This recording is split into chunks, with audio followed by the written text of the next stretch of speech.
About 27 years ago or so, the mother of my children and I had a conversation about whether or not it would be advantageous to have one of us as a stay-at-home parent. Both of us worked full-time, and we had 3 children, and we had a stay-at-home or a live-in nanny at the time. And after a series of thoughtful prayers and discussions, we did decide, yes, in fact, that's what we would do, and I was the one who was going to do that. I was going to be a stay-at-home dad. So leading up to that time, I thought to myself, oh, this is going to be great. I'm going to get my deck built. I'm going to paint my garage. I'm going to fix those cupboards. Oh my gosh, that's great. So I was quite pumped about all these projects I had, and so in September of that year, I became a stay-at-home dad with a 6-year-old, a 5-year-old, and a 3-month-old.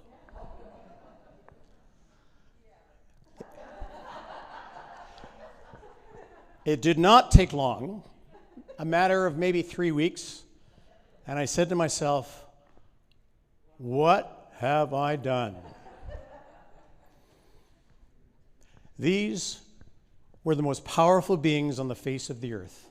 None of them were over 4 feet tall. I was at their beck and call and at their mercy.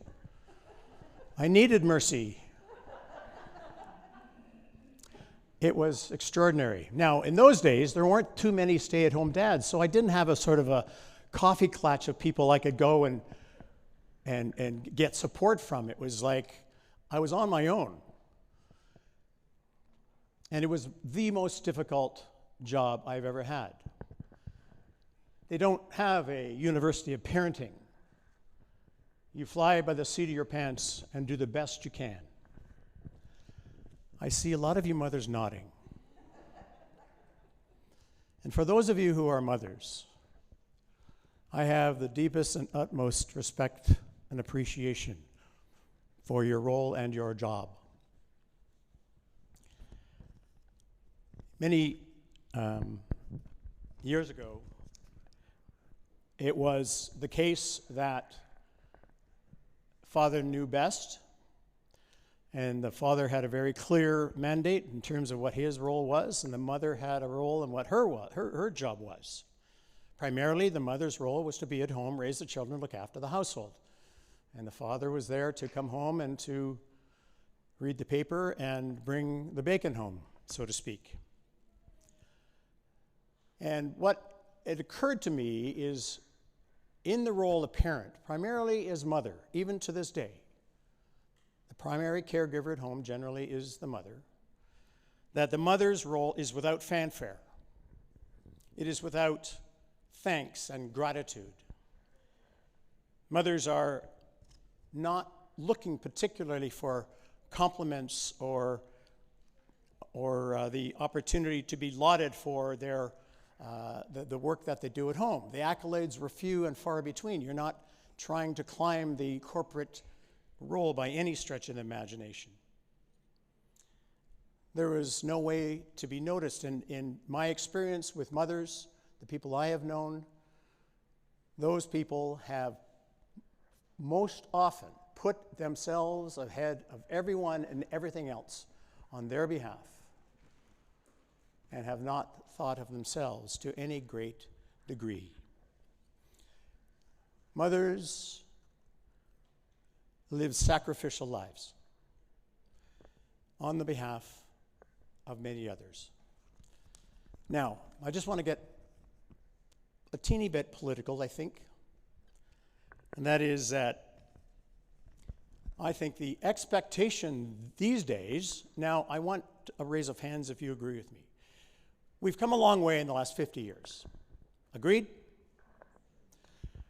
But I do believe still that there is an expectation that the female in a family works and remains the primary caregiver at home for the children and for the household. It's unwritten, unspoken, but I do believe that's sort of built into our societal psyche. And yes, men, for the most part, have come a long way in our responsibilities to look after kids and do the cooking and the cleaning and then all the things that go along with raising a family and living in a household. But I do believe there remains a stigma that when men do all these things, it is to help out the mother. Agreed? Don't see any men raising their hands. It's a challenging time to be a parent, to be a mother. Sacrificial giving, the ability to love unconditionally, to not think of oneself, to put everything in the world ahead of your own needs and wants. And that is what we have in this person, Tabitha. Tabitha, in the Acts of the Apostles reading, lived in Jaffa. Jaffa still is there. It's the northwestern part of Israel. It's just north of the present-day Tel Aviv. Tabitha, we don't know whether or not she was a mother or not, but we do know that she may have been a widow. Tabitha was well known in her community. Tabitha got ill and died. Not only did her family mourn, the entire community mourned. Tabitha was the first woman named in the New Testament as a disciple of Jesus. Tabitha's witness to her community and to her friends was an expression of her commitment to God and her faithfulness to Jesus. As she lay in this upper room, all of the, quote, widows came and surrounded her to grieve her loss, to grieve her death. And when Peter arrived, they were showing her the garments and the clothing that she had made, and she was a seamstress that was constantly giving to those around her. Tabitha was a woman who thought it was more important to embrace those in your neighborhood and those in need than was to care about anything that might go on in your own life. Tabitha was so beloved and so essential to the life of her believing community in Joppa that others could not imagine life without her, and hence they called Peter to come to raise her. Tabitha's acts of kindness,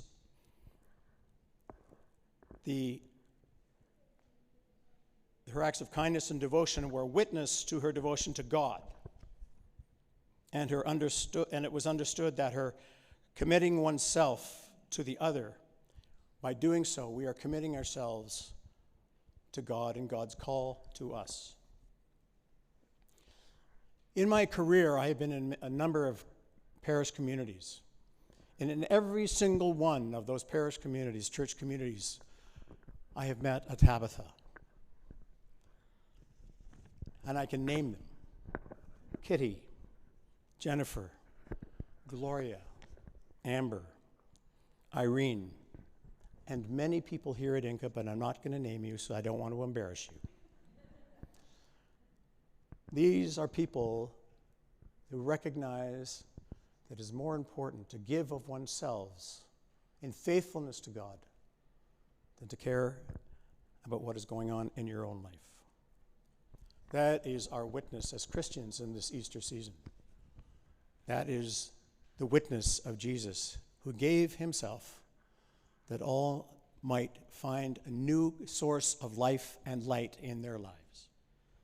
And that is our calling, to be selfless and live sacrificially as disciples and believers and followers of Jesus Christ. If we had more people like the Kitties and the Irenes and the Glorias and the Ambers in the world, this world would be a far better place. It is my prayer that we use and remember Tabitha for the love and the care that she gave to them and the example she gives to us today. Thanks be to God. Amen.